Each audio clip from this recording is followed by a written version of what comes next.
Title IX is a federal civil rights law that protects people from discrimination based on sex in schools, education programs, and activities that receive federal funding.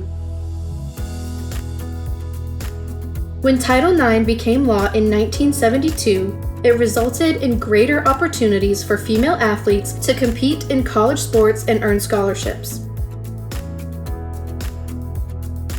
However, Title IX impacts far more than girls' sports. It protects all students and employees regardless of sex or gender. It protects students in every CISD campus, class, club, and extracurricular activity. Title IX states, "No person in the United States shall, on the basis of sex, be excluded from participation in, be denied the benefits of, or be subjected to discrimination under any education program or activity receiving federal financial assistance." It protects students and employees from discrimination and harassment because of pregnancy and related medical conditions, gender stereotypes, sexual orientation, and gender identity and expression.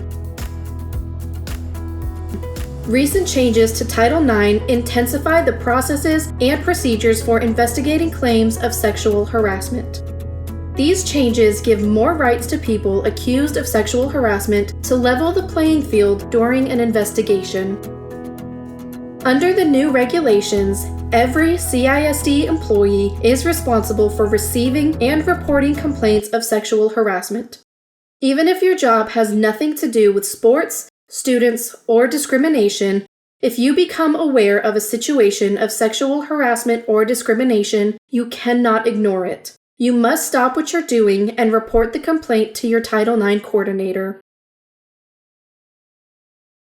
Now, more than ever, all Comal ISD employees need to know what sexual harassment is. Under the new regulations, there is a new definition for sexual harassment. Under Title IX, sexual harassment means one of three things. A quid pro quo occurs when a school employee makes an aid, benefit, or service conditional in a student's participation in unwelcome sexual conduct. A quid pro quo could take a variety of forms. For example, you might see a quid pro quo if a teacher lets a high school student park in a faculty parking spot because the student doesn't complain when the teacher hugs him too often and compliments the way his clothes fit. Or you might see it when a coach gives an athlete more playing time because the coach and athlete send flirtatious Snapchats to each other at night. A hostile environment occurs when a person is subjected to unwelcome conduct that is so severe, pervasive, and objectively offensive that it effectively denies a person equal access to the school's education program or activity. Examples of a hostile environment include unwanted sexual behavior, advances, or requests for favors, unwelcome verbal, visual, or physical contact, offensive, severe, and/or frequent remarks about a person's sex or gender.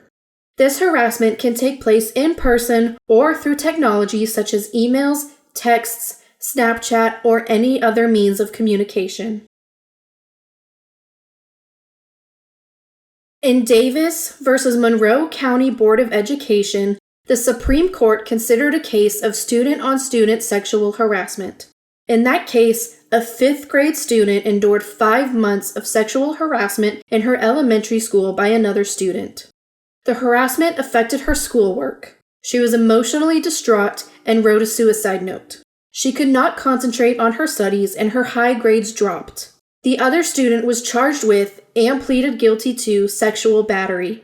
This case is a prime example of a hostile environment, and it reminds us that sexual harassment is not a problem just for older students. Elementary schools must guard against sexual harassment too.